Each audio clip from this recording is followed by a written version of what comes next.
So good afternoon, everybody, and thanks for attending our webinar today. We're just going to wait another couple of minutes as we can see some people are still logging in. So bear with us and we'll get going now.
So good afternoon, let's get started.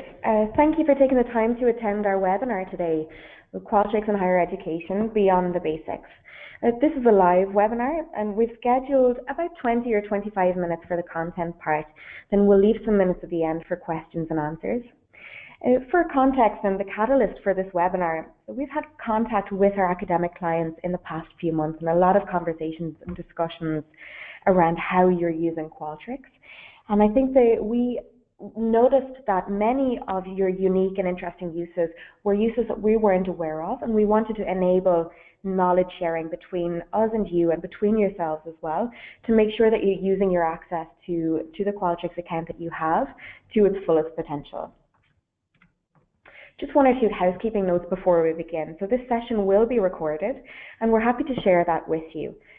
There's another session next week, so next week on Wednesday, that's at 12:30 on the 22nd of June. And please feel free to share either the content itself in the session or the actual, or our contact details with your colleagues if they couldn't attend right now, if you think there's things they might find interesting. Throughout the webinar, we'd love if you wanted to interact with us or have that communication. If you have questions or comments, please feel free to use the chat function in the webinar to communicate with us. And if we don't get to those questions during this session, we'll follow up with you afterwards to make sure that all the questions and all the comments are engaged with and dealt with. So a brief introduction to us. Some of you might know us already. For those that don't, my own name is Robin and I'm here with my colleagues Therese and Sophie. We're on the Academic Insights team here in Dublin. And we have academic clients in not just Europe actually, but right across EMEA. We're really excited to see a lot of you already on this webinar and register for the content today. Again, you'll see our contact details there, but I know we're in contact with a lot of you anyway. To give you a quick overview of our agenda for today's webinar, so we wanted to take a few moments at the beginning to mention some key initiatives that we really feel you should be aware of as our academic clients. The main content of the webinar is then split into two parts. So Therese will initially take us through some underutilized features. Some are new, some are already available to you, and some you might already be using. We also wanted to mention some updates and developments that have happened and may, as of yet, be relatively untapped. The second part of the content then will take you through many uses of Qualtrics outside of your typical academic research, where we've seen our university clients use Qualtrics to successfully develop new and exciting areas of the student experience and the student journey. So not just directly that research, but also utilizing the platform for other uses and developments. Initially, just to speak to innovation and research and how we want to support that, many of you might already know that our roots are in academia. We began with academic clients, and while we now have many corporate clients, I would say that supporting this groundbreaking research and supporting innovation is always at the heart of what we do. So I wanted to mention a couple of ways in which we strive to do that. I hope a few of you have already been using the Innovation Exchange, but if you haven't, I've placed a link on the slide that you see on your screen right now. This is an online space where content is shared, ideas are shared, and not just from Qualtrics, but also from our partners, for example, or for clients themselves. And if you have suggestions as well for content, we'd love to hear that from you and love to engage with you about that. You'll see a little screen on the right-hand side of the slide with Qualtrics on campus, but there are different types of industries, different types of research areas, and not just research methodologies, but a lot of content there as well. There are a number of programs that you also should be aware of. So just for example, some of you might have partaken in the survey mod competition that we ran, where we awarded research grants to students and professors that were engaging our platform and engaging the software in the most innovative and interesting ways. So that was open to all university faculty and students. And the results and more information is also on the Innovation Exchange, actually. But just to give you a couple of examples about what we saw and what we found so interesting. One student, for example, repurposed the survey side of Qualtrics as an online scheduler to automatically update his calendar. We also had a professor who simulated negotiation training and experience right within the platform itself. So students were able to negotiate on rent, not with a person, but with an intuitive and engaging survey. We found that was really, really well done and pushing Qualtrics to the limits, which we really like to see. This innovation exchange and that networking and making sure you're in contact with each other, we don't just do that online, but we also run many events throughout the year. So some of you might have been in Amsterdam about 2 weeks ago for the academic roundtable, where researchers could engage with us and also each other on different thought leadership, different methodologies, and different ways that they would like to use the platform and their research. So in the coming months, we have a few more coming up, and if you have any more questions about where they are, or if you have suggestions for where we should be, then let us know and contact us.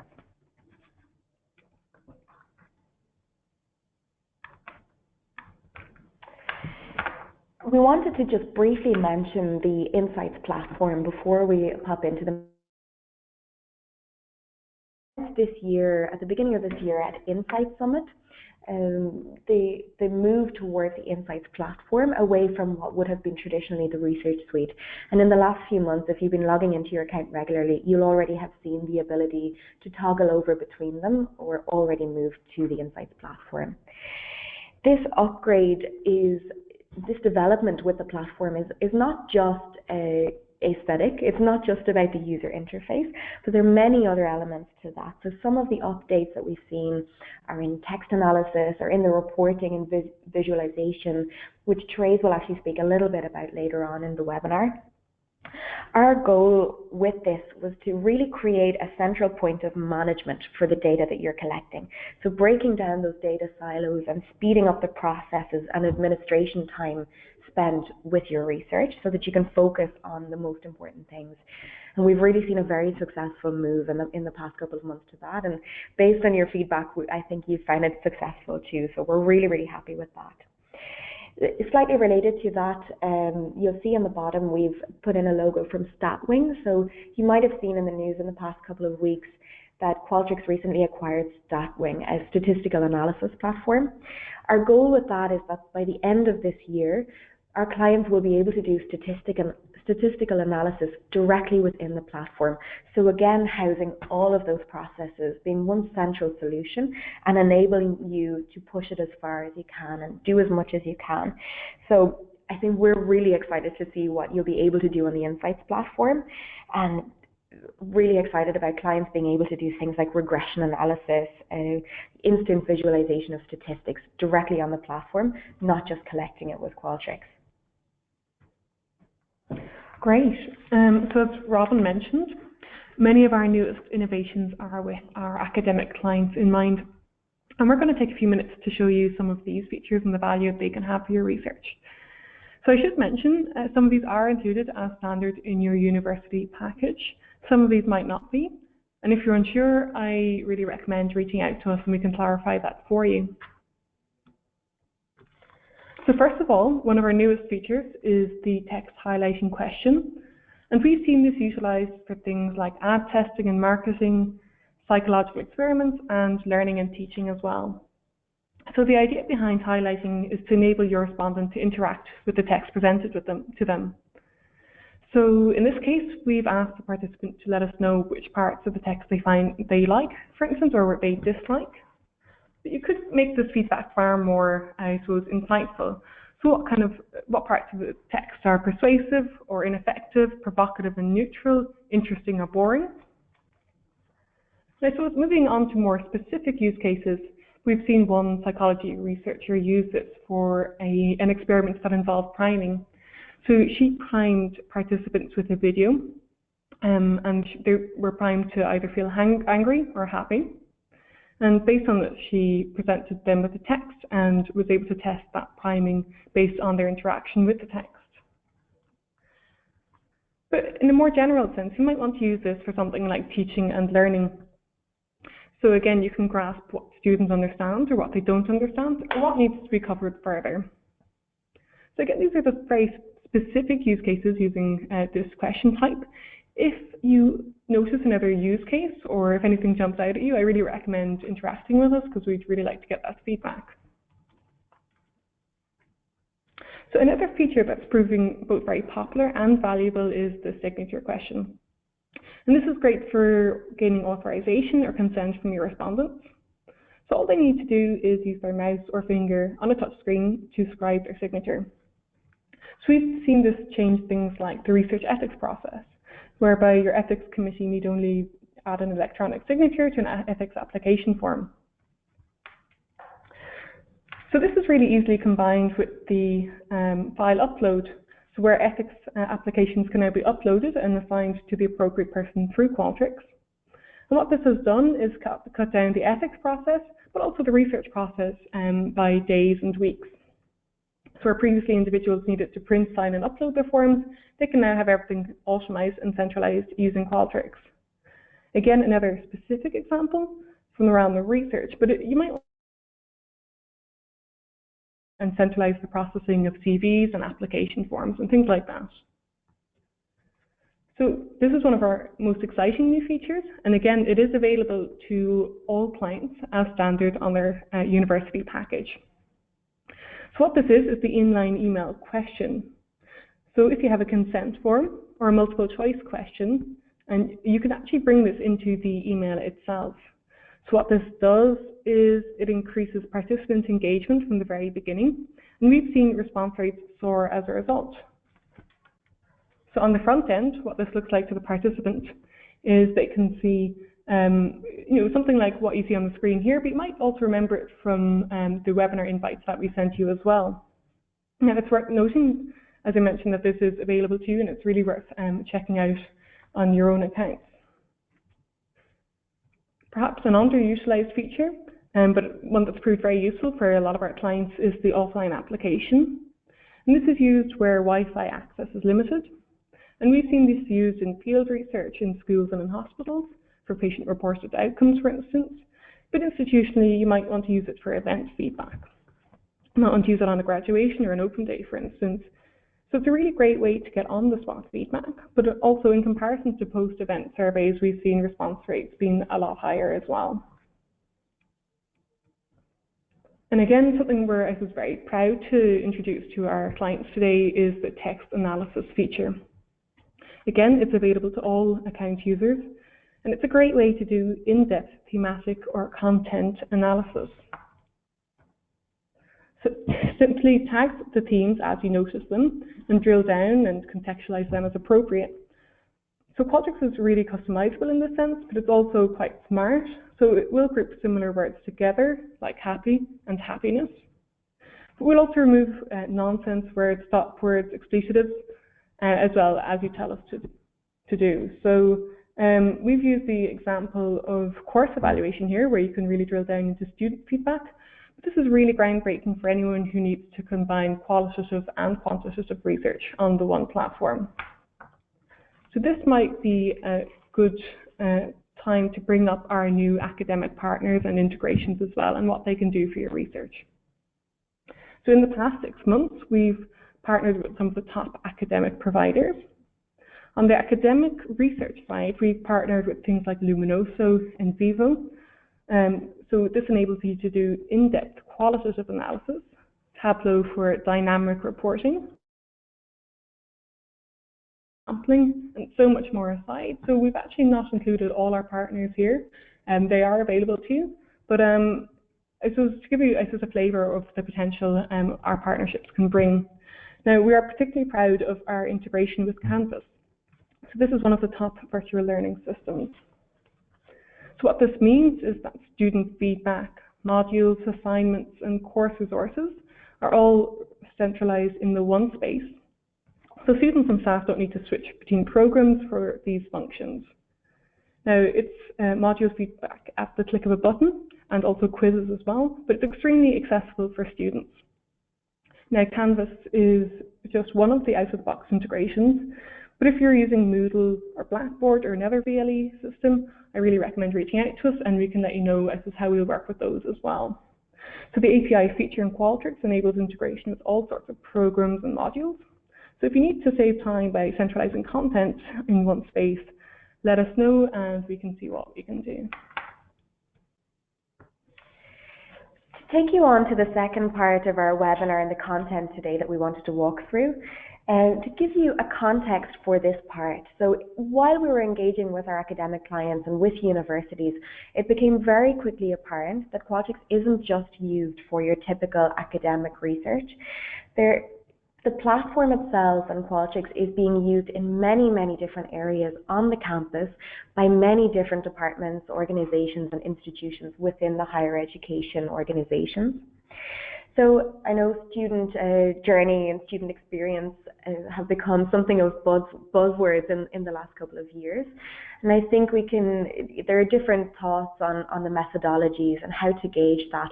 But what we've seen most successful with our clients is when they're benchmarking themselves against themselves and improving from that point.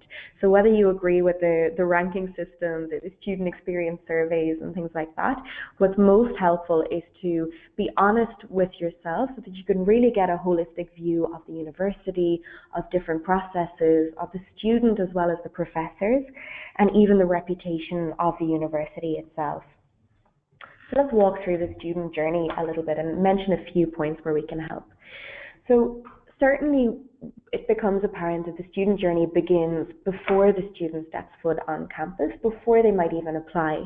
Their first interactions with the university can be the most critical, and quite often they're done on the website. So whether it's a UCAS system or a different system, but when they're researching courses and researching universities, the interactions on the university website can be key. And I think we all know that the university websites can be so content heavy. The journeys can get complicated, and we've seen clients be very successful in using Qualtrics implemented on the website to guide that journey, to make sure that the students and prospective students are seeing exactly what they need to see, whether that be translated content, whether that be certain types of courses that are relevant for their region or for their background, and also gathering feedback and catching any glitches that might be on the website. So one example, actually you see a couple of examples on the right side of the screen here of how it can look on the screen, and that's completely customizable. But one example I'd love to mention is the University of North Dakota, where I think you have a really strong example of how it worked. They knew from their research and their institutional research that lifelong learning was an element that really needed to be developed. For this type of learning available, the conversion rates on the website were low and not reflecting the research that they had done.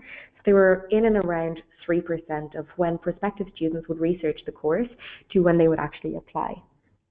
Within about 3 weeks, when they implemented Qualtrics, we saw those conversion rates jump from 3% to 17%.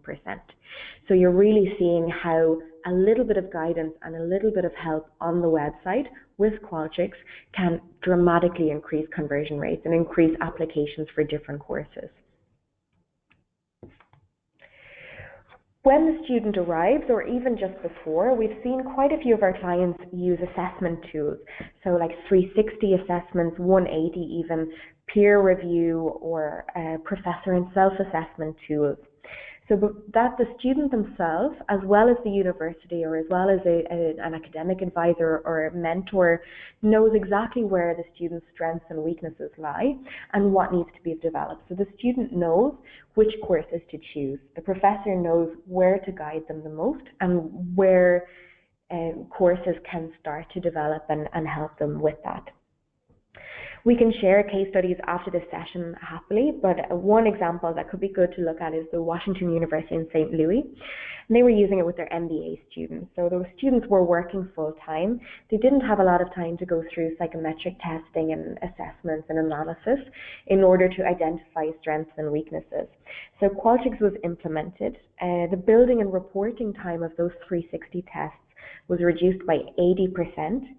And the real key here is individualized assessment, individual feedback that you can develop yourself relative to what you personally need. We also saw that they were using a class average score for every competency, which was incredibly useful and something that they didn't have before. During their time at university, a key element of engaging with a student is course evaluation. So it's about making real change, and we've seen clients be very successful with implementing an automated system for their course evaluation. So professors know exactly where the course is successful or not, and that faculties can develop the courses and make the changes that needed to be made to make the education experience as effective as possible. The key with Qualtrics is the real-time visibility and role-based dashboards. So based on your permissions and based on your role within an exploration of data, making it more effective and more relevant for the person that needs to view it. I think the key here is relevancy. And individual links generated remove manual errors, and anonymity is guaranteed, as professors can't drill down or recognize handwriting or anything like that. So when we go to the next slide, we see two course evaluation dashboards. On the left-hand side, and I hope you can see this, there's the professor view. So what is important for the professor is displayed here. So their rating, the rating of the course, a comparison of the student satisfaction compared with other courses, or how they feel the instructor interacted with the class and with the students themselves. On the right-hand side, you see a dean of faculty or university, or a sample of their view. So based on their role, obviously, different things are interesting and important for them. They don't need to see how prompt the instructor is in grading assignments, but they would like to see the average course rating by department. And these dashboards are fully customizable as well, depending on what the university and what the professors and deans would like to see themselves. Towards the end of the student journey, and I think what's important to note here is that the student journey doesn't end with their graduation. The universities more and more are increasing the communication post-graduation and keeping in close contact with alumni. What we've seen in terms of alumni organizations and universities themselves are two main areas. So I've given an example here of how Dartmouth College in the US recruited their own panel from their alumni, saving money and conducting a lot more research within a one-person team. So I think that situation might be familiar for a few of you.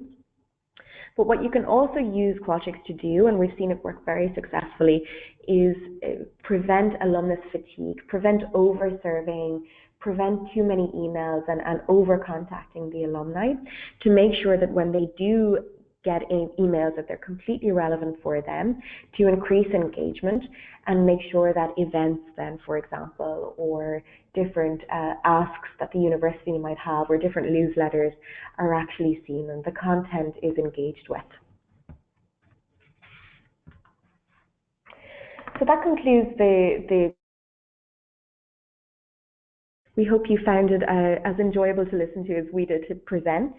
We might just take a couple of minutes to answer some questions. I see there's quite a few questions that have come in here on the chat function within the webinar.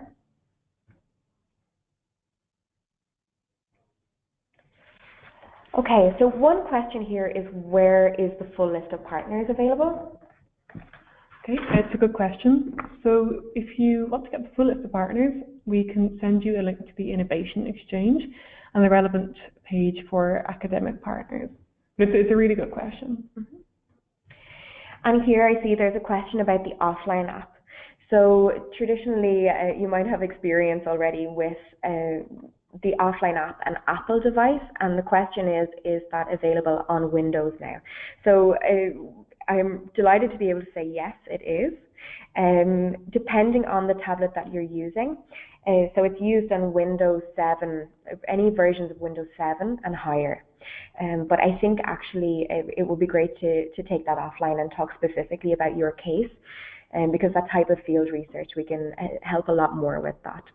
And if there's anybody else that has questions about that, I'm happy to contact any of us, and we'll be able to help you with that. Okay, we might leave it there for the moment. We just wanted to say thank you for your time today, and you should expect in the next couple of days, or at least next week, to be contacted by a colleague of ours, Jessica Howland, who will be reaching out with information packs and a summary of the content that you've seen today.